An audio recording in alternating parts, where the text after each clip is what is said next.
സ്വർണത്തിന് റെക്കോർഡ് കുതിപ്പാണ് കേട്ടോ. പവന് 8640 രൂപയാണ് ഇന്ന് കൂടിയത്. ഒരു പവൻ സ്വർണത്തിന് 1,31,160 രൂപയാണ്. ഗ്രാമിന് 1080 രൂപയാണ് ഇന്ന് കൂടിയത്. അർജുൻ മട്ടന്നൂരാണ് ചേരുന്നത് വിശദാംശങ്ങളുമായി. അർജുൻ, ഓ മൈ ഗോൾഡ് എന്ന് പറയുകയാണ് എല്ലാവരും.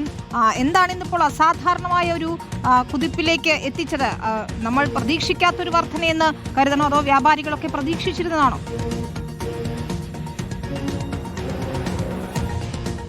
വിനീത, കഴിഞ്ഞ കുറച്ച് ദിവസമായി സ്വർണ്ണവില ഉയർന്നുകൊണ്ടേയിരിക്കുകയായിരുന്നു. ഇന്ന് വലിയ വർധന ഉണ്ടാകുമെന്ന് രാവിലെ തന്നെ സാമ്പത്തിക വിദഗ്ധരടക്കം പ്രവചിക്കുകയും ചെയ്തിരുന്നു. അത് സത്യമാവുകയും ചെയ്തു.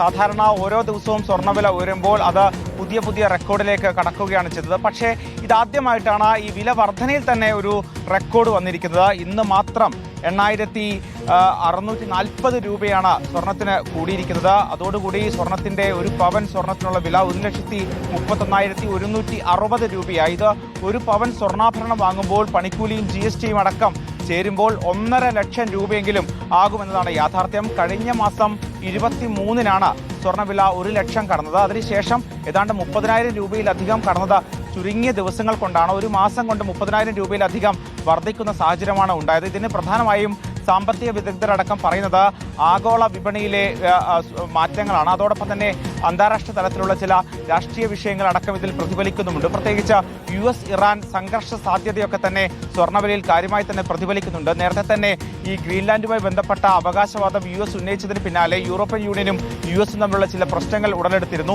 ഇതൊക്കെ തന്നെ സ്വർണ്ണവിലയെ കാര്യമായി തന്നെ സ്വാധീനിക്കുകയും ചെയ്തിരുന്നു. വെള്ളിയുടെ വിലയും വർദ്ധിക്കുന്നുണ്ട്. അതായത് ഇന്ന് 30 രൂപ വർദ്ധിച്ച് ഒരു ഗ്രാം വെള്ളിക്ക് 410 രൂപയായിരിക്കുകയാണ്.